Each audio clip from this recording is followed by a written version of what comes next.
আসসালামু আলাইকুম। মায়াবাই ভৌতিকতার বুধবারের স্পেশাল পর্ব ভৌতিকতা অলৌকিকের আজকের পর্বে আমি জাহিদ মায়াবাই ভৌতিকতার পর্ব থেকে আপনাদের সবাইকে জানাই স্বাগতম।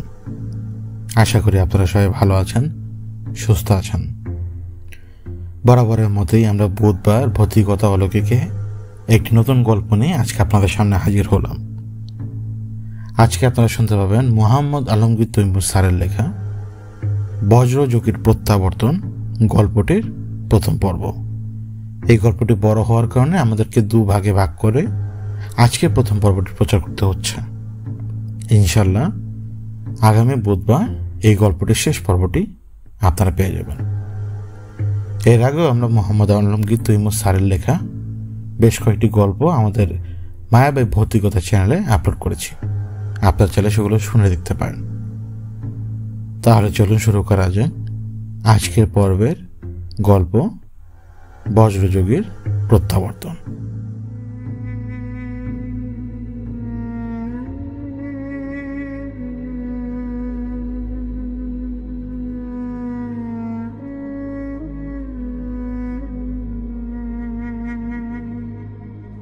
বৃন্দাবন ঘটকের সাথে পরিচয় হয়েছিল আমার এক আত্মীয়ের বিয়েতে বরযাত্রী হয়ে যাওয়ার সময়। বেশিরভাগ ক্ষেত্রে বিয়ে মুসলমানি এসব অনুষ্ঠান আমি এড়িয়ে যাওয়ার চেষ্টা করি। বিয়ে বাড়িতে যতবার গিয়েছি ততবারই আনন্দের চেয়ে বেদনাই বেশি হয়েছে। এখনকার কথা বলতে পারবো না, তবে আগের দিনে কোনো একটা গন্ডগোল, মন কষাকষি কিংবা দুর্ঘটনা ছাড়া বিয়ে হওয়া ছিল অসম্ভব। আমার ছোট চাচার বিয়ে হয়েছিল বছরের সবচেয়ে ছোট দিন 22শে ডিসেম্বর রাতে। 49 মাইল দূরে কনের বাড়ি। সারাদিনের পথ। সকাল 7টায় বারাত বের হওয়ার কথা ছিল, সেটা বেরোতে বেরোতে বাজলো 11টা। দাদা হাঁপানির রোগী। ভোরবেলায় ফজরের নামাজ পড়তে উঠেছেন, এমন সময় শুরু হলো শ্বাসকষ্ট। চোখের পাতা টাতা উল্টে বিশ্রী কাণ্ড। ওরে আমার এ কি হলো রে বলে পাড়া মাথায় তুলে ফেললো দাদি। জমের জিম্মায় বাপকে রেখে কোনো ছেলে কি আর বিয়ে করতে যাবে? ঘন্টা দিনের পর দাদা খানিকটা সুস্থ হয়ে হাসের মতো ফ্যাসফ্যাস করে বললেন, মেয়ের বাপকে পাকা কথা দেওয়া আছে, এ বিয়ে হতেই হবে, এক্ষুনি বেরো। মাহফুজলের বিয়ে হিটলারের প্যাঞ্জার বাহিনী না যে এক্ষুনি বেরোতে বললো আর তখনই লেফট রাইট করতে করতে 10 প্লাটুন বেরিয়ে গেল। মেয়েরা সব কাপড় টাপড় খুলে স্নো পাউডার মুছে পানের বাটা নিয়ে বসেছে। ছেলেরা যে যার মতো এদিক সেদিক ঘোরাঘুরি করছে। চায়ের দোকানে বসে বিড়ি সিগারেট ফুঁকছে। তাদের এত কিসের গরজ? যার বিয়ে সে বুঝুক। ছোট চাচা ফুসু ফুসু করে আমার ফুফাকে বললেন, দুলা ভাই তাড়াতাড়ি করেন, অলরেডি অনেক বেশি দেরি হয়ে গেছে, এত দূরের পথ। তা তো বটেই, তবে তার থেকে বড় জিনিস হলো পরীর, মানে আমার ফুফাতো বোন। নানার যদি আবার হাঁপানির টান ওঠে তাহলে তোর বিয়ের ফুলকুড়িতেই বিনাশ। নিপিন দা বার্ড। এদিকে লোকে বলবে মেয়ে অলক্ষণে, ওদিকে ওরা বলবে ছেলের বংশে হাঁপানি পাগলামি এইসব আছে, এখানে বিয়ে দেওয়া যাবে না। একবার বেরোতে পারলে হাঁপানি হোক আর হ্যামারেজ, আগে বিয়ে তারপর বাড়ি ফেরা। তোর ব্যাপারটা আমি বুঝি, একদম টেনশন করিস না। 2 মিনিটের ভেতর বারাত বেরোনোর ব্যবস্থা করছি, তোর বিয়ে আজকে হবেই। পরীকে ডেকে ফুফা বললেন, এই পরী, তোর মাকে একটু ডাকতো। এমনি এমনি ডাকছে বললে এখন আর কিছুতেই আসবে না, বলবি আব্বুর প্রেশারের ওষুধ খুঁজে পাচ্ছে না, আব্বুর বমি বমি লাগছে, বলবে আমি বিছানায় শুয়ে আছি। ফুপো এলেন প্রায় সাথে সাথে। ফুপা বললেন, জরুরি কথা শোনো, ওই চিটার কন্ট্রাক্টর ঝন্টুকে তো চেনো? এই হারামজাদা আজ 2 বছর হলো 2 লাখ টাকা নিয়ে আজ দেবো কাল দেবো করছে। শেষমেশ কানা কামালকে লাগিয়েছিলাম, টাকা দিতে পারবে না ঝন্টু, তবে রাস্তার ধারে ওর 5 কাঠা জমি আছে, ওটা লিখে দিতে যাচ্ছে। কানা কামাল খবর পাঠিয়েছে কালকেই ঝন্টুকে রেজিস্ট্রি অফিসে ধরে নিয়ে আসবে। ভাবছি জমিটা তোমার নামে রেজিস্ট্রি করাবো। জামিলের বিয়েটা হয়ে গেলে ওখান থেকেই বাড়ির পথে রওনা হয়ে যেতাম। যে অবস্থা দেখছি তাতে বারাত আজ বের হবে না বলে মনে হচ্ছে না। ওদেরকে কাল যদি বাড়ি না পৌঁছাতে পারি তাহলে ঝন্টুকে আবার কবে ধরতে পারবো কে জানে। এরা হলো ফটকাবাজ লোক, 100 জনের কাছে টাকা ধার করে বসে আছে। পরি বলল, তোমার প্রেশার ওষুধ খুঁজে পাচ্ছে না, দাঁড়াও তোমার ওষুধ খুঁজে দিচ্ছি, আগে ওষুধ খাও, তারপরে বিয়ের ব্যাপারটা দেখছি। এইবার কাজ হলো কারেন্টের মতো। ছোট চাচার বারাত বেরিয়ে গেল 10 মিনিটের ভেতর। এক ধারা বাসে আমরা 34 জন বরযাত্রী রওনা হলাম। রাস্তা খানাখন্দে গাড়ি চলছে খুব ধীরে। নাটোরের বিরলদা মাজারের কাছে রাস্তা ভালো পেয়ে ড্রাইভার স্পিড উঠালো। গাড়ি চলছে সাই সাই, জানালা দিয়ে হু হু করে বাতাস ভেতরে ঢুকছে। আরামে অনেকে চোখ বুঝে এসেছে। দুর্ঘটনা ঘটল ঠিক সেই সময়। কোথা থেকে একটা ছাগল এসে দৌড়ে রাস্তা পার হতে শুরু করলো। ড্রাইভার ছাগল বাঁচাতে যে এক বাগানে নামিয়ে দিল বাস। সামনের চাকা হুড়মুড় করে গিয়ে পড়লো এক চৌকা গর্তে। ভাগ্য ভালোই বলতে হবে, হতাহত হয়নি কেউ। কাণ্ড দেখে আশপাশ থেকে কিছু লোকজন এসে উপস্থিত হলো। জানা গেল পরিত্যক্ত এক গোরস্থানের বহু পুরনো কবর ওটা। বয়স্ক অনেককেই বেশ চিন্তিত মনে হলো। যাত্রার প্রথম থেকেই বাধা। কবরে যানবাহন পড়ে যাওয়া বড় ধরনের কুলক্ষণ। বিপদে হাত পা নেই, কখন কোন দিক থেকে আসে কে জানে। বাস কবর থেকে ওঠানো হবে কিভাবে, হলেও ওটা আবার চালু হবে কিনা সেটাই বা কে বলতে পারে। কনের বাড়ি এখনো 30 মাইল পথ। ভালো মুসিবতে পড়া গেছে। মেয়েদের কেউ কেউ বাথরুমে যাওয়ার জন্য অস্থির। স্থানীয় কিছু লোক বলল, একটু দূরেই বৃন্দাবন ঘটক নামে এক প্রাইভেট কলেজের শিক্ষকের দালান বাড়ি আছে। মহিলারা সেখানে গেলে ভালোভাবে বাথরুম করতে পারবে। মেয়েরা দল বেঁধে বৃন্দাবন ঘটকের বাড়ির পথে রওনা হলো। সাথে ছোট চাচা, ফুপা আর আমি। জানালা দরজায় খড়খড়ি লাগানো ব্রিটিশ আমলে পুরনো দোতলা বাড়ি। বাগান ও বারান্দা সব ঝকঝকে তকতকে। বোঝাই যাচ্ছে এরা বনেদি পরিবার এবং এখনও সচ্ছল। এক রামু কাকু শ্রেণীর লোক আমাদের বাইরের ঘরে বসিয়ে ভেতরে খবর দিতে গেল। কিছুক্ষণ পরে বেরিয়ে এলেন বাড়ির মালিক বৃন্দাবন ঘটক। ধুতি ফতুয়া পরা, ছোট করে ছাটা চুল, স্বাস্থ্য একটু মোটার দিকে।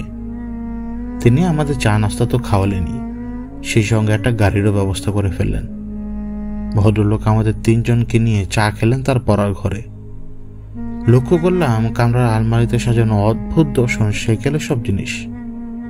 এসবের ভেতর 3টে জিনিস দেখলেই গা শিরশির করে। একটা হলো পূর্ণবয়স্ক সক্ষম পুরুষদের অন্ডকোষ চূর্ণ করে পুরুষত্বহীন বা খোঁজা করার যন্ত্র। আরেকটি জিনিস হচ্ছে শুল। মৃত্যুদণ্ড পাওয়া আসামিকে শুলে চড়িয়ে মারা হতো।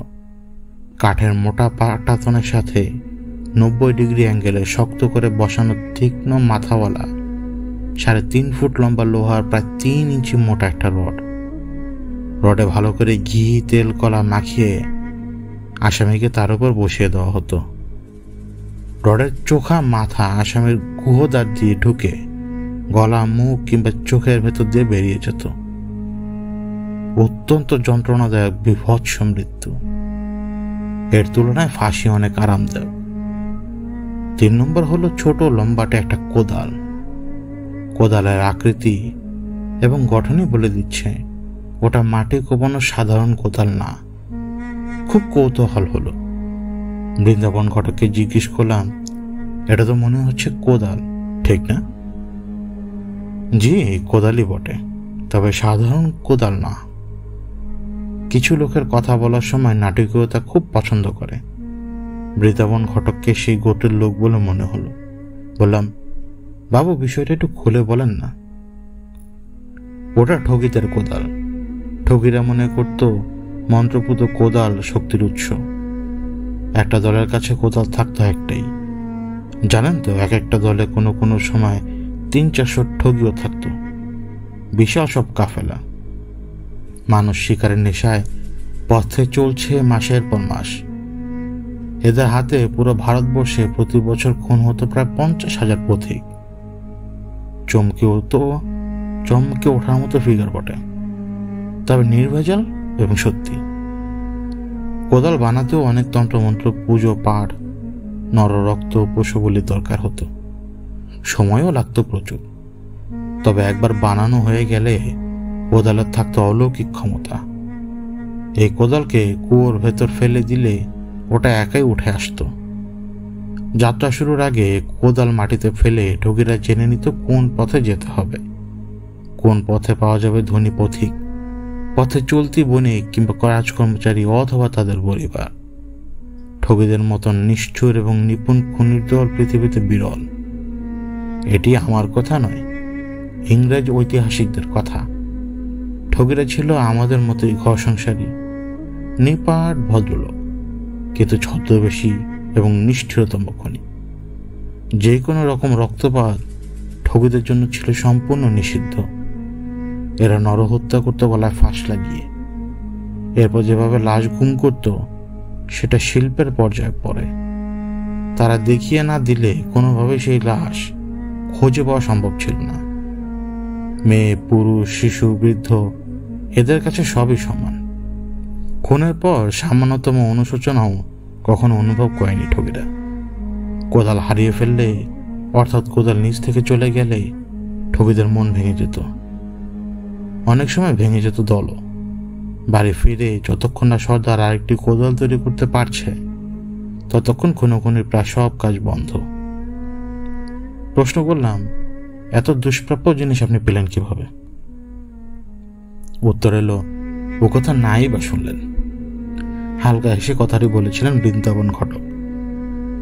বৃন্দাবন ঘটকের সাথে পরিচয় এভাবেই। রাস্তাঘাটে খুব বড় উপকার যারা করে, সাধারণত তাদের সাথে এই জীবনে দেখা খুব কমই হয়। হলেও সেই উপকারের এক কণাও ফেরত দেওয়া হয় না কখনো, বরং উল্টো এক ধরনের অস্বস্তি হয়। বৃন্দাবন ঘটকের সাথে আমার দ্বিতীয়বার দেখা হলো সম্পূর্ণ ভিন্ন এক পরিবেশে। রাজশাহীর বরেন্দ্র জাদুঘর মধ্যযুগের পাণ্ডুলিপি এবং পালি ভাষা চর্চার বিষয়টি নিয়ে এক জাতীয় সেমিনার আয়োজন করেছিল। আমাদের বিশ্ববিদ্যালয় থেকে আমন্ত্রিত হয়ে সেমিনারে যোগ দিয়েছিলাম আমি। জাদুঘরের অডিটোরিয়ামে দুপুর 2টায় বরেন্দ্র অঞ্চলে পালি ভাষার প্রসারের উপর আমার পেপার প্রেজেন্টেশন করার পর শুরু হলো প্রশ্নের উত্তর পর্ব। কয়েকটা প্রশ্নের উত্তর দেওয়ার পর ঘোষক যখন আমার প্রেজেন্টেশন শেষ হওয়ার কথা ঘোষণা দিল, ঠিক সেই মুহূর্তে পেছনে একজন উঠে দাঁড়িয়ে গেল। তার নাকি একটা প্রশ্ন আছে। মাইক্রোফোন ততক্ষণে দর্শকদের হাত থেকে ঘোষকের হাতে ফিরে গেছে। প্রশ্ন উত্তর পর্ব শেষ। আপনার প্রশ্নের জবাব দেওয়ার সময় এখন আর নেই, দুঃখিত, ঘোষণা করলেন ঘোষক। স্টেজ থেকে নেমেই পড়েছিলাম। তারপরেও ঘোষককে বললাম, আচ্ছা ঠিক আছে, দেখা যাক প্রশ্নটা কি। মধ্যযুগে পুণ্ড্রনগরী অর্থাৎ বগুড়ার মহাস্থানগড়ে পালি ভাষার ব্যাপক চর্চা করতেন একজন প্রখ্যাত মহিলা। যুবতী বয়সে উনি আত্মহত্যা করেন। বলা হয় তার মৃত্যুর পর এই অঞ্চলে পালি ভাষার চর্চা পুরোপুরি বন্ধ হয়ে যায়। আপনি এ ব্যাপারে কোনো আলোকপাত করেননি, কেন করেননি? অভিজ্ঞতা থেকে দেখেছি, মফস্বল শহরে এইসব সেমিনারে স্থানীয় কিছু লোক প্রায়ই উল্টাপাল্টা প্রশ্ন করে দর্শকদের দৃষ্টি আকর্ষণ করার চেষ্টা করে। এরা চায় সেমিনারে বক্তাদের উটকো ঝামেলা ফেলে বাহাবা পেতে। এদের জন্য একটা আলাদা প্রস্তুতি রাখতে হয়। তবে স্বীকার করতেই হবে, এই বিষয়ে আমি কিছুই জানতাম না। পেপার তৈরি করেছি তাড়াহুড়ো করে। এখন বুঝতে পারছি আমার আরো পড়াশোনা করা দরকার ছিল, কিন্তু সেই স্বীকারোক্তি এখন দিলে সর্বনাশ হয়ে যাবে। আমি তৎক্ষণাৎ বললাম, সেই মহিলার নাম কি শিলাদেবী? এটা একটা চালাকি ধরনের উত্তর। মধ্যযুগের ইতিহাসে শিলাদেবী বেশ প্রচলিত নাম। ভদ্রলোক যদি বলেন হ্যাঁ, তাহলে বলবো এটি অত্যন্ত বিতর্কিত বিষয়। এই ব্যাপারে ঐতিহাসিকেরা কেউই একমত হতে পারেনি। ওটাকে কিংবদন্তি ছাড়া অন্য কিছু বলা যায় না। আর ভদ্রলোক যদি বলেন না, তাহলে বলবো আপনি কোন মহিলার কথা বলছেন বুঝতে পারছি না। ইতিহাসে তো শিলাদেবীর উল্লেখ আছে, তবে তার অবদান তেমন বিশেষ কিছু নয়। ভদ্রলোকের উত্তর হলো হ্যাঁ বাচক, এবং আমিও হ্যাঁ উত্তরে যা বলার তাই বললাম। লক্ষ্য করলাম উত্তর শুনে ভদ্রলোক সামান্য হাসলেন। অন্যান্য মফস্বলী পণ্ডিতদের মতো তর্কে না জুড়ে বসে পড়লেন। বিকেল 5টায় সেমিনার শেষ করে অডিটোরিয়াম থেকে আমরা সবাই বের হচ্ছি। হঠাৎ শুনতে পেলাম কে যেন আমার নাম ধরে ডাকছে। ঘুরে তাকাতেই দেখলাম 50 ঊর্ধ্ব এক হিন্দু ভদ্রলোক দরজার পাশে দাঁড়িয়ে আমার দিকে তাকিয়ে আছেন। সেই প্রশ্নকর্তা। দেখে যেন মনে হয় চিনি ওনাকে, এর আগেও একে কোথাও দেখেছি। লোকটির কাছে গিয়ে জিজ্ঞেস করলাম, আপনি পেছন থেকে ডাকছিলেন আমাকে? জি, আমি ডেকেছি। আপনাকে চেনা চেনা লাগছে। আগে আপনার সাথে একবার দেখা হয়েছে কখনো? জি, তা হয়েছে একবার। আজ থেকে 8-10 বছর আগে যখন আমার বাড়িতে এসেছিলেন তখন দেখা হয়েছে। ঠিক বুঝতে পারলাম না। খুব পরিচিত 2-1 ছাড়া কারো বাড়িতে আমি কখনো যাই না। আপনার বাড়ি কোথায়, আর গিয়েছিলেন বা কেন, কি কারণে বলতে পারবেন? আমার ধারণা ছিল বিশ্ববিদ্যালয়ের প্রফেসরদের স্মরণশক্তি প্রখর হয়। যা হোক, আমার বাড়ি নাটোরের বিড়ালধাম মাজারের কাছে। আপনাদের কোনো এক আত্মীয়ের বিয়ে ছিল। আপনারা আমার বাসায় কিছু সময়ের জন্য অতিথি হয়েছিলেন। আমার নাম বৃন্দাবন ঘটক। এরপরও যদি চিনতে না পারেন তো আর কিছু করার নেই। আমার সবকিছু মনে পড়ল। কিছুটা লজ্জাও পেলাম। এর কথা বলে যাওয়া খুবই অন্যায় হয়েছে। তার হাত ধরে বললাম, বাবু, আমি আপনাকে চিনতে না পারার জন্য আমি অত্যন্ত দুঃখিত। প্লিজ কিছু মনে করবেন না। আরে না, এরকম হয়। আসুন, কোথাও গিয়ে একটু বসি। আপনাদের এখন অন্য কোনো প্রোগ্রাম নেই তো? আজ সন্ধ্যায় ঘোড়ামারায় একটা ভালো হোটেলে আয়োজকরা আমন্ত্রিতদের সম্মানে ডিনারের ব্যবস্থা করেছেন। কিন্তু সে কথা বৃন্দাবন ঘটককে আর বললাম না। বললাম, না, তেমন কিছু নেই। সন্ধ্যাতে ফ্রি আছি। কোথাও যেতে ইচ্ছে হলে চলেন, মন খুলে কথা বলা যাবে। পদ্মার পাড়ে বিকেলে হাঁটতে ভালো লাগে, চলুন ওদিকে যাই, বলল সেই লোকটা। কোনো সমস্যা নেই, আপনি যেখানে ভালো মনে করেন। রাজশাহী শহরে পদ্মার ধার ঘেঁষে অনেক উঁচু আর বিশাল লম্বা পাত দেওয়া হয়েছে। বৃন্দাবন বাবু আমাকে নিয়ে বাঁধের উপর হাঁটতে লাগলেন। সব থেকে ভালো লাগলো ব্রিটিশ আমলে বড় বড় অফিসারদের বাড়িগুলো যেখানে, সেই জায়গাটা। পদ্মার ধারে লাইন দিয়ে প্রকাণ্ড কম্পাউন্ডওয়ালা লাল রঙের বড় বড় সব বাড়ি। দরজা সমান বড় অসংখ্য জানলা। তাতে কোথায় বাড়ি করতে হবে সেটা ইংরেজিতে ভালো কেউ জানতো না। হাত পা ছড়িয়ে বাঁধের উপর বসলাম আমরা। এক বাদামওয়ালাকে ডেকে 2 ছটাক বাদাম কিনেন বাবু। বললেন, আসো, খেতে খেতে গল্প করি। এইসব বাড়িগুলোতে কারা থাকে এখন? ডিসি, এসপি, বড় বড় ইঞ্জিনিয়ার, এইসব লোকেরা। ইংরেজ সাহেবদের চেয়েও এদের ঠমক অনেক বেশি। দেশের সব ভালো ভালো জিনিস এরাই ভোগ করে। সাধারণ মানুষ আগে ইংরেজদের গোলামি করত, এখন করে এদের দাসত্ব। যেই লাও সেই কদু। এ হচ্ছে জর্জ অরওয়েলের দ্য অ্যানিমাল ফার্ম। সিস্টেম একই থাকে, শুধু লোক পাল্টে যায়। ধনতন্ত্র অবিনাশী। আগে কিন্তু এরকম ছিল না। রাজনৈতিক পট পরিবর্তন হলে সবকিছু পাল্টে যেত। এই পুণ্ডরাজের কথাই ধরেন। বাবু, আপনি পালি ভাষার বিষয়ে অনেক জানেন বলে মনে হচ্ছে। পুরোনো জিনিসের মত ও পুরোনো ভাষা তো আপনার আগ্রহ আছে নাকি? বৃন্দাবন বললেন, আগ্রহ ছিল না, তবে বিশেষ কারণে আগ্রহ হয়েছে। আপনার কখনো যাকে বলে অতি প্রাকৃত এমন কোনো অভিজ্ঞতা হয়েছে?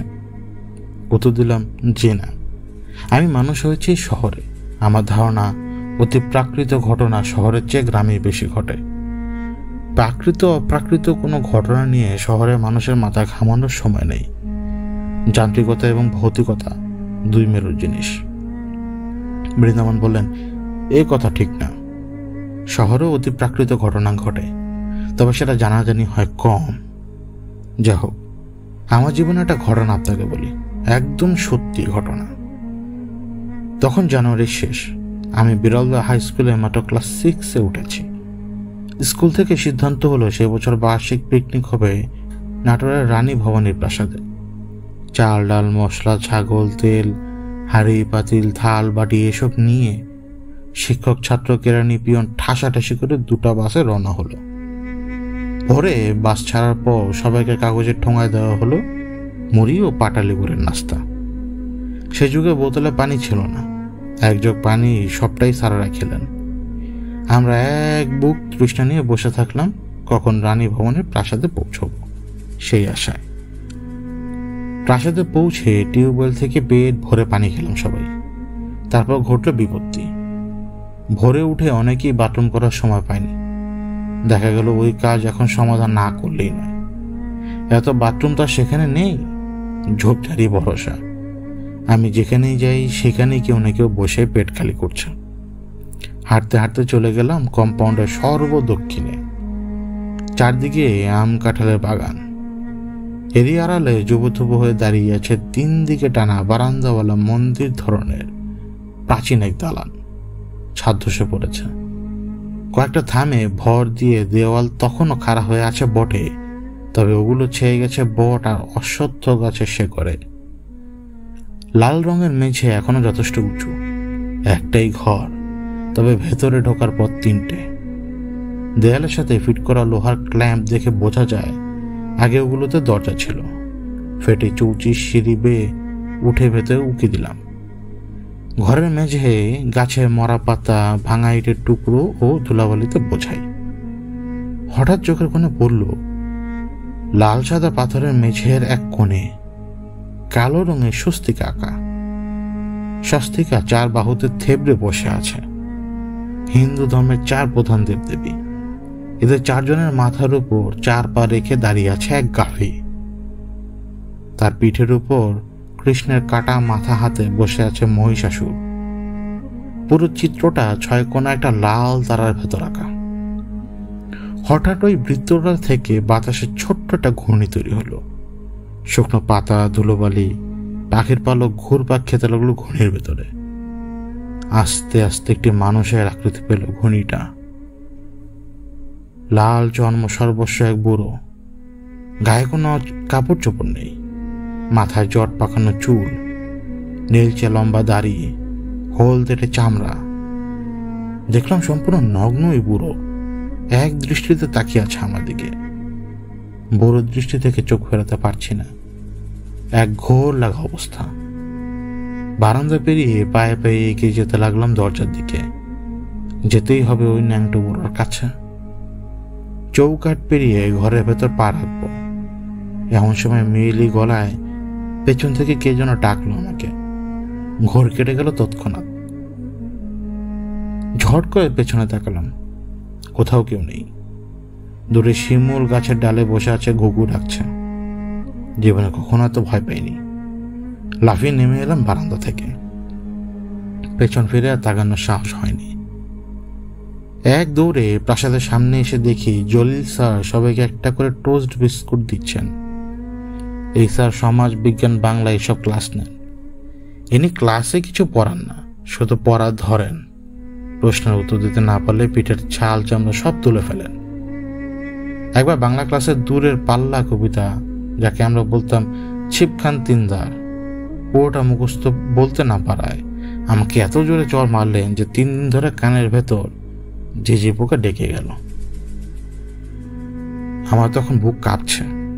তারপরও দুর্মুষ জলিলের, মানে স্কুলের ছেলেরা স্যারকে এই নামেই ডাকতো, সেই দুর্মুষ জলিলের কাছ থেকে বিস্কুট নিলাম। বিস্কুট খেয়ে আমরা সবাই আরো 1 রাউন্ড পানি খেলাম। এরপর পরই পেট নেমে গেল আমার। দাঁড়িয়ে থাকতে না পেরে শুয়ে পড়লাম গাছের নিচে। আমার অবস্থা দেখে খেপে গেলেন জলিল স্যার। সবাইকে শুনিয়ে বললেন এসব উটকো ঝামেলা তার একেবারেই পছন্দ না। ক্লাসে 10-এর এক ছাত্রকে দিয়ে লোকাল বাসে বাড়ি পাঠিয়ে দিলেন আমাকে। আমাদেরই পাড়ার ছেলে। তার আর পিকনিক খাওয়া হলো না। এবার 1 মাস কালা ঝড়ে ভুগলাম।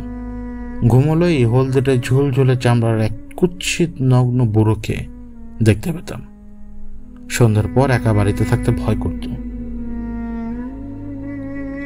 উনি থামতেই আমি বললাম, বৃন্দাবন বাবু, আপনি এটাকে অতি প্রাকৃত ঘটনা কেন বলছেন? ওটা একটা হ্যালুসিনেশন। এই কাহিনীর সব থেকে গুরুত্বপূর্ণ অংশ হলো ওই নগ্ন বুড়ো। সব দেশেই ভয়ানক বিকৃত রুচির কিছু বুড়ো থাকে। এরা শিশুদের সাথে নানা রকমের নোংরা কাজকর্ম করে। যৌনতা বিষয়ে শিশুদের কোনো ধারণা থাকে না। তাদের কচি মনে গভীর চাপ ফেলে এইসব জঘন্য কর্মকাণ্ড তারা করে। একটা ঘটনা বলি। ক্লাস 9-এ উঠে আমরা আগের বছর ফেল করে এক ছাত্রকে পেলাম। প্রত্যেক ক্লাসে এরকম 1-2জন থাকে, তবে এর ব্যাপার আলাদা। এই ছেলেকে দিয়ে পাড়ার এক বুড়ো অশ্লীল কাজ করত। বারংবার এই ঘটনা ঘটার পর তীব্র অপরাধ বোধে ভুগতে শুরু করে ছেলেটি। পরে বহুদিন ঘরে আটকে রেখে তার মানসিক চিকিৎসা করাতে হয়েছিল। হয়তো ছোটবেলায় আপনিও ভিকটিম হয়েছিলেন। বৃন্দাবন বললেন, জি না, একমাত্র সন্তান হিসেবে আমি বড় হয়েছি কঠিন বেষ্টনীর ভেতরে। বাড়িতে মা সারাক্ষণ চোখে চোখে রাখতেন। বাইরে বের হলে সাথে বয়সে বড় কেউ না কেউ থাকতই। তবে এরপরে ঘটনাগুলো শুনলে আপনার কাছে বিষয়টি আরো স্বচ্ছ হবে। জিজ্ঞেস করলাম, পরে আবার কি ঘটনা ঘটল? সেই বুড়োর পরিচয় জানতে পারলেন কি? বৃন্দাবন বললেন, সত্যি কথা বলতে কি, ব্যাপারটা কিছুটা সেই রকমই। 1 বছর পরের ঘটনা। আমি তখন ক্লাস 7-এ পড়ি। সেই সময় গরমের ছুটিতে মা আমাকে নিয়ে বেড়াতে গেলেন নানা বাড়ি রামপুর বোয়ালিয়ায়। রাজশাহী বগুড়ার মাঝখানে এক প্রত্যন্ত অঞ্চল এটি। প্রত্যন্ত অঞ্চল হলেও খুব বিখ্যাত। সন্ধ্যের সময় অভ্যাসবত মায়ের আঁচল ধরে বসে আছি। বড় মামা মাকে জিজ্ঞেস করলেন, কিরে রে মা, বিনয় তো ভয় পাচ্ছে কেন? মামাকে ভেঙে চুরে সবকিছু জানালেন মা। তখন মামা বললেন, সিঁদুর জ্যাঠার কাছে নিয়ে যাব কালকে, দেখি উনি কি বলেন। পরদিন বিকেলের দিকে বড় মামা আমাকে সিঁদুর জ্যাঠার কাছে নিয়ে গেলেন। ওই এলাকার সবচেয়ে পুরনো আর বড় বংশই মামাদের বংশ। এই সিঁদুর জ্যাঠা আমার নানার ভাই। ইনি দিনে করেন কবিরাজি আর রাতে মহাকালীর দেবীর পুজো। গায়ের লোকেরা তাকে মনে করে তান্ত্রিক। ভালো জ্যোতিষী হিসেবে নাম ডাক আছে।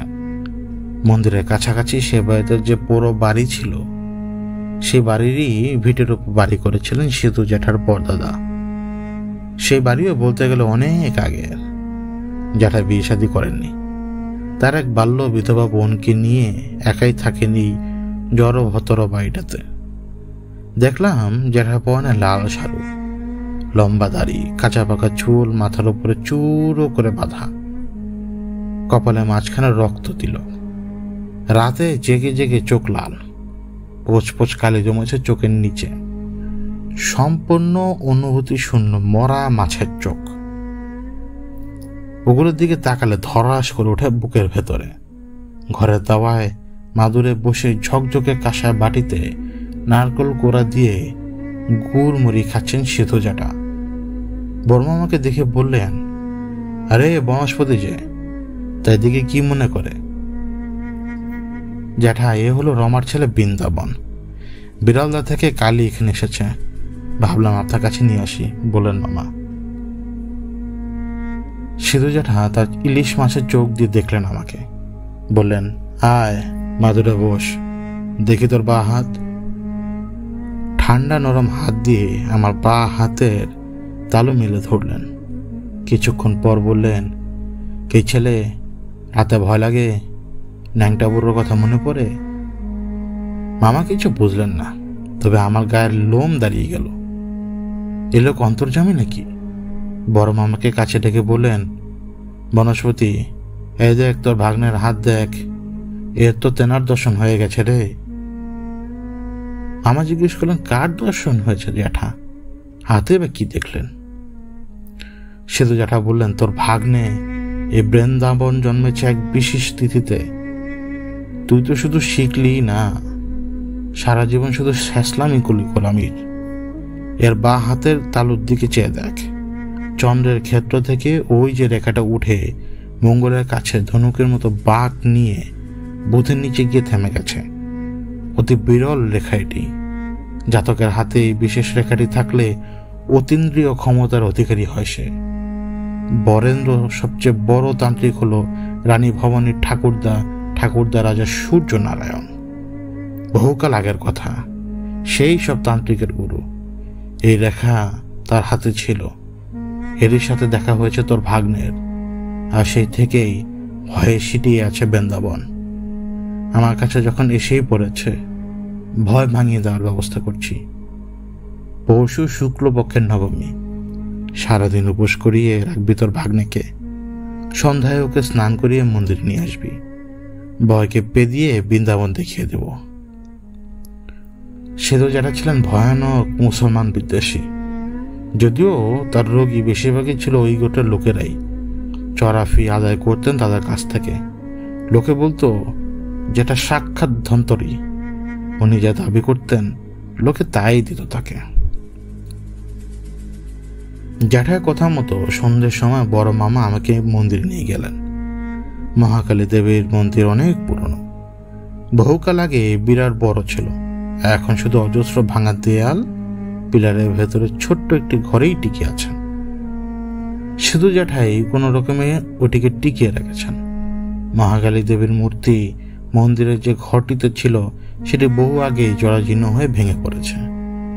এর সাথে গেছে আরো অসংখ্য কামরা আর প্রকোষ্ঠ। এখন শুধুমাত্র দাঁড়িয়ে আছে মহাকালী দেবীর মূর্তি, যা ঘরখানাতে ছিল তার পেছনের কামরাটিতে। সিধু জ্যাঠা সাধনা করেন ওই কামরাটিতেই। এটি তার কাছে খুবই পবিত্র এক সাধনপীঠ। কালো কোষ্ঠী পাথরের তৈরি 3 ফুট লম্বা মহাকালী দেবীর মূর্তি, চোখ ফেরানো যায় না, এত সুন্দর। তবে এর ভেতরে কোথায় যেন ভয়ঙ্কর এক নিষ্ঠুরতা লুকিয়ে আছে। সাদা একটা থান পরিয়ে মূর্তির সামনে চিৎ করে শোয়ালেন আমাকে সিধু জ্যাঠা। আমার মাথাটা রাখলেন মূর্তির পায়ের কাছে। চোখ মেলে তাকাতেই দেখলাম দেবী সরাসরি তাকিয়ে আছেন আমার দিকে।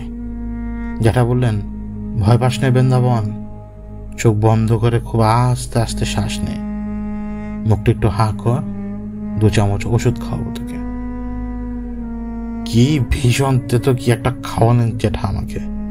কিছুক্ষণ পর মনে হলো আস্তে আস্তে খুব গভীর কোনো গর্তে পড়ে যাচ্ছি। হঠাৎ দেখলাম আলো ঝলমলে একটা সবুজ ঘাসের উপত্যকায় দাঁড়িয়ে আছি। সামান্য দূরে ছোটখাটো একটা পাহাড়ের চূড়া লাল আর সোনালী রঙের অপূর্ব এক বৌদ্ধ মন্দির বিকেলের আলোয় চকচক করছে। পেছনে সাদা ধবধবে বরফে ঢাকা হিমালয়ের অসংখ্য পাহাড় চূড়ো। বরফে রোদ লেগে রংধনু 7 রং বের হচ্ছে। ঢং ঢং করে ঘন্টা বাজতে লাগলো মন্দিরটাতে। মন্দিরের সিঁড়িতে পা রাখবো এমন সময় খানিকটা দূরে একটা পাহাড়ের গুহা থেকে গলগলিয়ে ধোঁয়া বেরিয়ে আসতে দেখলাম। লক্ষ্য করলাম ধোঁয়াগুলো আকাশে উঠতে উঠতে পৌরাণিক গল্প কথার বিভৎস সব প্রাণীর আকৃতি নিচ্ছে। খুব কৌতূহল হলো কি হচ্ছে ওখানটাতে। গুহার কাছাকাছি যেতেই ধূপ এবং পোড়া ঘিয়ের গন্ধ পেলাম। গুহাটা সুড়ঙ্গের মতো সামনে এগিয়ে ডানে বাঁক নিয়েছে। বাঁকের কাছেই আলো ছড়াচ্ছে একটা জ্বলন্ত মশাল, চারদিকে ঝকঝকে তকতকে। বাঁক ঘুরে দেখলাম গম্বুজের মতো ছাদওয়ালা গোলাকার বিরাট এক হল ঘরের মতো। হল ঘরের এখানে সেখানে পড়ছে আরো অনেক মশাল। সামনে গুহার দেয়াল কুদে বানানো চওড়া ধূসর বেদির উপরে কালো কুচকুচে পাথরের বড় একটা মূর্তি। লাল চুলি, পাথরের চোখ, কোকড়ানো চুল, চওড়া কপাল, পাকানো শরীর, পাতলা ঠোঁটে তাচ্ছিলের হাসি। মূর্তিটি অসম্ভব জীবন্ত। বেদির সামনে মেঝের উপর গোল বৃত্তের ভেতরে 6 কোণা একটা তারা আঁকা। তার উপর পদ্মাসনে বসে হোমের আগুন জেলে মন্ত্র উচ্চারণ করছে এক বৃদ্ধ। কোমরের উপর থেকে গা খালি, মশালের আলোয় চকচক করছে শরীরের ফর্সা চামড়া, নিখুঁত কামানো মাথা, শরীরে কোথাও একটা লোম পর্যন্ত নেই। বিচিত্র এক ভাষায় গাম্ভীর্য স্বরে অনর্গল মন্ত্রপাঠ করছে বুড়ো। মনে হলো গভীর রাতে ধনেশ্রীর রাগে বাঁশি বাজাচ্ছে দূরে কোথাও। একটা ঘরের ভেতরে চড়ে গেলাম আমি। পুরোহিত আর বেদির মাঝখানে জল ভর্তি সবুজ পাথরের সবাধারে একটি নগ্ন তরুণীর লাশ ভাসতে দেখলাম। পুরোহিতের বাঁ দিকে দাঁড়িয়ে সাদা থান পরা এক যুবতীকেও মন্ত্র উচ্চারণ করতে দেখলাম। মেয়েটির কোমর অবধি কোকড়ানো এলো চুল, ধবধবে সাদা সুডল বাহু, গোলগাল পায়ের গোছা, ছোট্ট পাতলা 2 পায়ের পাতা, সরু এবং নিপুণ আঙ্গুল। গোলাপি নখ ডেবে আছে সাদা তুলতুলে মাংসের ভেতরে। মেয়েটির চুলের প্রান্ত পেয়ে 1 ফোঁটা 2 ফোঁটা পানি গড়িয়ে পড়ছে, কাপড় ভিজিয়ে ফেলছে। কিছুক্ষণ আগেই স্নান করেছে বোধ হয়। বুকের কাছে হাত জড় করে গভীর মনোযোগ দিয়ে মন্ত্র উচ্চারণ করছে সে। মেয়েটিকে অসাধারণ সুন্দরী বললেও কম হয়। এমন একটি মেয়ের সাথে সারা জীবনের জন্য অনেকেরই একবার দেখা হয় না। মুখের দিকে তাকিয়ে মনে হলো এ সাক্ষাৎ সরস্বতী। পায়ে পায়ে এগিয়ে গিয়ে তান্ত্রিকের ডান পাশে বসলাম। ওই সন্ন্যাসী আমাকে কিছুই বলেনি, তবু বুঝতে পারছিলাম এ বৈশালী নগরের রাজপুরোহিত চিত্রকূট, যুবতী বৈশালী রাজকন্যা সরঘামিত্রা, মূর্তিটি আদি পিচাস দেবতা আহুরার। মন্ত্র পড়তে পড়তে হঠাৎই চিত্রকূট আমার বা হাতটা ধরল। মেঝেতে আঁকা তারার মতো কাঠের একটি তারা আমার হাতের তালুতে রেখে হাতের মুঠো বন্ধ করল। ঠিক তখন সরঘামিত্রাকে 8টি কস্তুরী মৃগনাভি, একদলা কর্পূর হোমের আগুনে নিক্ষেপ করতে দেখলাম। হোমের আগুন তৈরি হয়েছে চন্দন কাঠ দিয়ে। চারদিকের বাতাসে চন্দন পোড়ার মিষ্টি সুবাস। চিত্রকূট এবং সরঘামিত্রা মন্ত্র উচ্চারণের শব্দ এখন চাপা এবং গম্ভীর।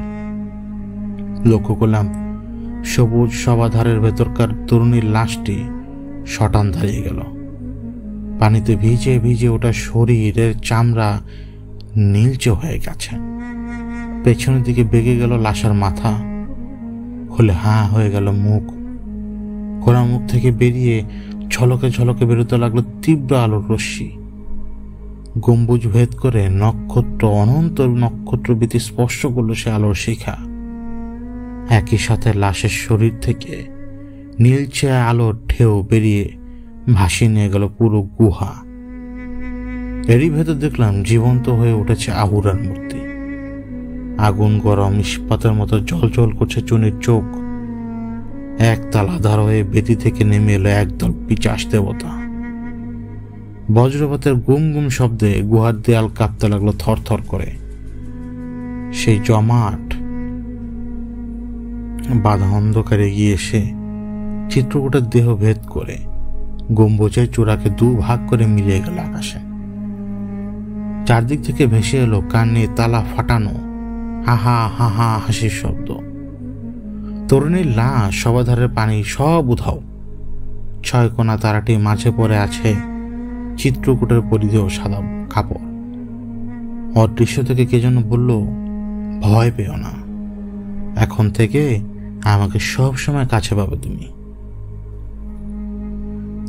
দীর্ঘক্ষণ কথা বলে থামলেন বৃন্দাবন ঘটক। আমি বললাম, বৃন্দাবন বাবু, এই ঘটনা থেকে আপনি আসলে কি প্রমাণ করতে চাইছেন? এখানে অতি প্রাকৃত কোনো কিছু নাও তো হতে পারে, দেখতেও তো পাচ্ছি না। মেক্সিকোর অ্যাজটেকরা বিভিন্ন ধর্মীয় অনুষ্ঠানে পেওটি নামে এক জাতীয় ক্যাকটাস সেবন করত। সাংঘাতিক হ্যালোসিনেটরি ড্রাগ এটি। আপনার সেতু জ্যাঠা কবিরাজ মানুষ, তিনি এ জাতীয় কোনো কিছু রস খাইয়ে থাকবেন আপনাকে। বৃন্দাবন বললেন, এই ঘটনা পর কোনোদিনই কিন্তু আমি আর ভয় পাইনি। আমি বললাম, না পাওয়াই স্বাভাবিক, ভয় সম্পূর্ণ মানসিক ব্যাপার। আপনাকে সম্মোহিত করে স্ট্রং সাজেশন দিয়েছিলেন আপনার সেতু জ্যাঠা, পুনরায় ভয় পাওয়ার প্রশ্নই ওঠে না। এ কথার কোনো জবাব না দিয়ে বৃন্দাবন বাবু তার বা হাতটি আমার দিকে এগিয়ে দিলেন। চেয়ে দেখলাম তার বা হাতের তালুর ঠিক মাঝখানে গাঢ় লাল রঙের 6খানা একটি তারার ছাপাকা, যেন ওখানটাতে উল্কি করিয়েছেন। যে বিষয়টিতে আমার সবচেয়ে বেশি খটকা লাগলো সেটি হলো তারার 6টি কোণ। আধুনিক সব তারাই 5 কোণা হয়। 6 কোণ তারা ব্যবহার হতো সহস্র বছর আগে। কেউ যদি এর হাতে ট্যাটু করে থাকে তাহলে ওই তারা 5 কোণা হওয়ার কথা, 6 কোণা কোনোভাবেই না। আমি বললাম, বাবু সবই না হয় বুঝলাম, কিন্তু প্রশ্ন একটা থেকেই গেল। সেটি হলো, এসবের সাথে পালি ভাষার সম্পর্কটা আসলো কোথা থেকে? বৃন্দাবন বললেন, ওই ব্যাপারটি জানতে হলে আপনাকে আরো কিছুক্ষণ ধৈর্য ধরতে হবে। হে রাম, কাহিনী তো এখনো শেষ হয়নি। হাত ঘড়ির দিকে তাকিয়ে দেখলাম রাত 8:30 বাজে। প্রায় 3 ঘন্টা হলো বাঁধের উপর বসে আছি। নদীর জোরালো হাওয়ায় ভিজে ভিজে লাগছে শরীর। খিদেও পেয়েছে বেশ। হিলহিলে ঠান্ডা বাতাস দিচ্ছে শরীর। মনে হয় ঝেপে বৃষ্টি আসবে। বৃন্দাবন ঘটককে বললাম, বাবু চলেন, মিউজিয়ামের গেস্ট হাউসে যাই, ওখানে বাবুর্চি আছে, তাদেরকে বলেই খাবার রান্না করে দেবে। আজকে রাতে আমার সাথে খাওয়া দাওয়া করবেন। ভেবেছিলাম বৃন্দাবন ঘটক রাজি হবেন না, কিন্তু বাস্তবে উল্টোটা ঘটল। বাবু আমার সাথে যাওয়ার জন্য রাজি হয়ে গেলেন। গেস্ট হাউসে পৌঁছাতে পৌঁছাতে রাত 9:30 বাজল। আমার সাথে যারা ছিলেন তারা সবাই ডিনারে। বাবুর্চিও রান্নাঘর সাফসুতরো করে তালা টালা মেরে দিয়ে বাড়ি যাওয়ার জন্য রেডি। তার হাতে 150 টাকা দিয়ে বললাম মুরগির ঝোল, সরু চালের ভাত, ডাল আর ভাজি করার জন্য। আরও বললাম যদি খুশি করতে পারো তাহলে আরও 20 টাকা বকশিস পাবে। সেই সময় 150 টাকা বেশ ভালো টাকা। বাবুর্চিও বেশ চালাক চতুর লোক। রান্নায় বসার আগেই আমাদেরকে 2 কাপ চা দিয়ে গেল। একটা পুরনো বাংলো টাইপের বাড়িকে গেস্ট হাউসে বানানো হয়েছে। চা নিয়ে বেতে চেয়ার পেতে আমরা দুজন বারান্দায় বসলাম। আকাশে মেঘের ঘনঘটা, কর কর করে বাজ পড়লো কাছে কোথাও। সেই সাথে চলে গেল কারেন্ট। শুরু হলো দমকা বাতাস। একই সঙ্গে বাংলোর টিন চালে বড় বড় ফোঁটায় চটচট শব্দে বৃষ্টি পড়তে লাগলো। নিকশ কালো অন্ধকারে ডুবে গেলাম আমরা। বৃন্দাবন বাবু আবার তার কাহিনী শুরু করলেন। তার মুখ দেখা যাচ্ছে না, শুধু গলা শুনতে পাচ্ছি। এই ঘটনার পর সিধু জ্যাঠার সাথে আমার ভাব হয়ে গেল। প্রতিদিন বিকেলে যাই তার কাছে। নানান গল্প কাহিনী, নানান রকমের কথা শোনান জ্যাঠা আমাকে। একদিন শোনালেন রামপুর বোয়ালিয়ার ঘটনা। বললেন তুই জানিস না বৃন্দাবন, এই রামপুর বোয়ালিয়ায় এক পুরনো জনপদ। এর ইতিহাসে ঘটনার ঘনঘটা। 1200 সালের শেষ দিকে দেশে মুসলমান দরবেশেরা দলে দলে আসতে শুরু করে। শাহ তুর্কান নামে এক আউলিয়া এসে ইসলাম প্রচার শুরু করলো। সেই সময় এই এলাকা শাসন করত তান্ত্রিক রাজা অংশুদেব চণ্ডবন্দী আর তার ভাই খেজুর চন্ড। এরা পুজো করত মহাকালী দেবী নামে এক জাগ্রত প্রতিমার। এই দেবীকে তুষ্ট করার জন্য তান্ত্রিক রাজারা প্রতি বছর তার বেদিতে নারী ও শিশু বলি দিত। এই রাজাদের সাথে তুর্কান শাহর যুদ্ধ বাঁধল। তুর্কান শাহর পক্ষে থাকলো অন্যান্য দরবেশ, অসংখ্য অনুসারী। তান্ত্রিক রাজাদের সৈন্যরা প্রথমে হেরেই যাচ্ছিল। খবর পেয়ে তান্ত্রিক রাজা অংশুদেব সন্ধ্যের সময় মহাকাল দেবীর বেদিতে এক অল্প বয়সী মা আর তার 10 মাসের শিশুকে একসাথে উৎসর্গ করল। রাতে দেবী স্বপ্নে দেখা দিয়ে বললেন পরদিন আবার যখন যুদ্ধ শুরু হবে তখন বলি দেওয়া খড়গটি নিয়ে রাজাকে যেতে হবে যুদ্ধের ময়দানে। তবে দুপুর হওয়া পর্যন্ত তাকে অপেক্ষা করতে হবে। দুপুরে যুদ্ধের ময়দানে নামাজ পড়তে দাঁড়াবেন তুর্কান শাহ। এটা মুসলমানদের অবশ্য কর্তব্য। এই সময় পশ্চিম আকাশের দিকে তাকিয়ে বংশদেব যদি দেখে 3টে শকুন চক্রাকারে ঘুরছে তাহলে সাথে সাথে আঘাত হানবে সে। পরদিন সকালবেলা আবার যুদ্ধ শুরু হলো। রাজার সৈন্য মরতে লাগলো কাতারে কাতারে। দুপুর নাগাদ তুর্কান শাহর বাহিনী রামপুরে প্রায় কাছাকাছি চলে এলো। রাজধানীর পতন হবে যে কোনো মুহূর্তে। ধৈর্য হারালো না রাজা। অক্ষরে অক্ষরে পালন করলো দেবীর নির্দেশ। পশ্চিম আকাশে শকুন চোখে পড়তে খড়গ হাতে নিয়ে কালো কুচকুচে মাদি ঘোড়া চেপে তুর্কান শাহর বাহিনীর কেন্দ্রে লক্ষ্য করে ছুটে গেল অংশুদেব। দরবেশের যোদ্ধারা দেখলো অন্ধকার ছায়ার মতো কি একটা তাদের পাশ কাটিয়ে প্রচন্ড বেগে ছুটে যাচ্ছে। তুর্কান শাহ তখন রুকুতে। জয় মা বলে খড়গের এক কোপে দরবেশের ধর আর মাথা আলাদা করে ফেল তান্ত্রিক রাজা। ঠিক সেই মুহূর্তে শোনা গেল বজ্রপাতের প্রচন্ড শব্দ। ঘনিয়ে এলো আধার। তুর্কান শাহর বাহিনী অবাক হয়ে দেখলো দরবেশের মাথা শূন্যে উঠতে উঠতে চলে গেল বহু দূরে, হারিয়ে গেল দৃষ্টির আড়ালে। জয় বলে ছুটে এলো রাজার সৈন্যদল। নতুন মনোবল নিয়ে ঝাঁপিয়ে পড়ল। তুর্কান শাহর বাহিনী তখন কচু কাটা হয়ে গেল। যুদ্ধ শেষ হলে রাজার ভাই খেজুরচন্ড মহাকাল দেবীর তান্ত্রিক পুরোহিতদের নিয়ে তুর্কান শাহর লাশ উঠিয়ে আনার চেষ্টা করেছেন। উদ্দেশ্য দেবীর বেদিতে লাশ উৎসর্গ করা। তবে সে আকাঙ্ক্ষা পূরণ হয়নি। হাতে দিয়ে টেনে লাশ উঠাতে পারেনি তান্ত্রিকেরা। বাধ্য হয়ে গভীর এক গর্ত করে লাশ পুঁতে ফেলে তারা। ওখানেই এখন তুরকান শাহ শহীদের মাজার। এরপর কেটে গেল বহুদিন। তান্ত্রিক রাজা অংশুদেব আর খেজুরচন্ড ততদিনে কিংবদন্তিতে পরিণত হয়েছে। রাত দিন চলছে মহাকাল দেবীর পুজো আর নরবলি। ঠিক সেই সময় দেখা দিল আরেক দরবেশ। এর নাম শাহ মখদুম রূপস। উনি সাদা কাপড়ে সব সময় মুখ ঢেকে রাখতেন। তার আসল চেহারা কেউ কখনো দেখেনি। স্বয়ং বড় পীর আব্দুল কাদের জিলানীর পরদাদা।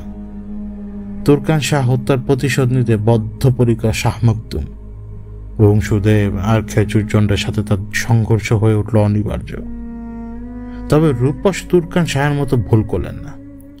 তিনি জানতেন পুজো করে করে দেবীর কৃপায় অংশুদেব এক অনন্য শক্তির অধিকারী। এর মুখোমুখি হতে হলে তান্ত্রিকদের বিষয়ে ব্যাপক জ্ঞান আছে এমন ব্যক্তির পরামর্শ দরকার। ভাগ্য ভালো ছিল দরবেশের। বাংলায় তখন ইসলাম প্রচার করছেন শাহ সুলতান মাহিসবার, তান্ত্রিকের জমি সুফি দরবেশ।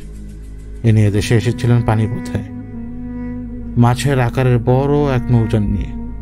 লোকে মুখে ছড়িয়ে পড়ল দরবেশ মাছের পিঠে চড়ে এসেছেন। তার নাম হয়ে গেল মাহিসওয়ার। চিটাগাঙে পা রেখেই তিনি জানতে পারলেন নোয়াখালীর দক্ষিণে সমুদ্র পারে হরিরামনগর বলে এক সমৃদ্ধ নগরী আছেন। এখানকার রাজা বলরাম অতি বড় তান্ত্রিক এবং ভয়ানক অত্যাচারী। দরবেশ বুঝলেন জনগণের মন জয় করতে হলে এই অজেয় রাজাকে যুদ্ধে হারিয়ে আমজনতার সামনে এর শিরচ্ছেদ করতে হবে। তান্ত্রিকদের শক্তির অন্যতম প্রধান উৎস হল তারা যে দেবী মূর্তির পূজা করে সে দেবী মূর্তি। যুগের পর যুগ অসংখ্য নরবলি, মন্ত্র সাধনা এবং হোম আর পুজোর পরই কেবল ধীরে ধীরে প্রাণ প্রতিষ্ঠা হয় এসব মূর্তিতে। এরা হয়ে ওঠে জাগ্রত। এসব মূর্তির সামনে রেখে মন্ত্রপুত করা হয় ত্রিশূল কিংবা খড়গ। প্রায় অজেয় হয়ে ওঠে ওই সব বিশেষ অস্ত্রের মালিকেরা। দরবেশরা প্রচুর অর্থের বিনিময়ে কোনো দুর্বল চরিত্রের অর্থলোভী তান্ত্রিক পুরোহিতকে দলে ভেড়াতেন। বলরামের বেলায় বিশ্বাসঘাতকতা করেছিল তার এক মন্ত্রীও। আউলিয়ারা কোরবানি করা বকনা গরুর রক্তে তামার পাত্র ধরে রাখতেন।